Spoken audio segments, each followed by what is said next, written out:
How to use WhatsApp Web on Chrome. Hi everyone, I'm here to assist you today without any delay. Let's jump right in. First, open Chrome.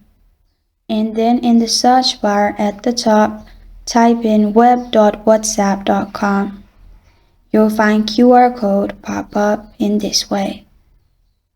After you see the QR code, what you need to do is open your WhatsApp on your phone.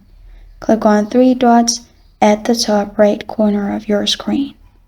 Then you'll find all these options pop up. Simply click on Linked Devices, which is the third option.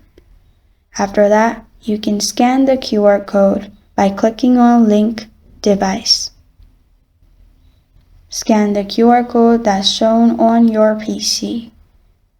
After you've done that, you can go to your PC back and you will be logged in to your WhatsApp account. This is how to use WhatsApp Web on Chrome. Thank you for joining me today. If this video helps you out, please leave a like and subscribe for more. Got a question or want to suggest a topic? Comment below. Thank you for watching.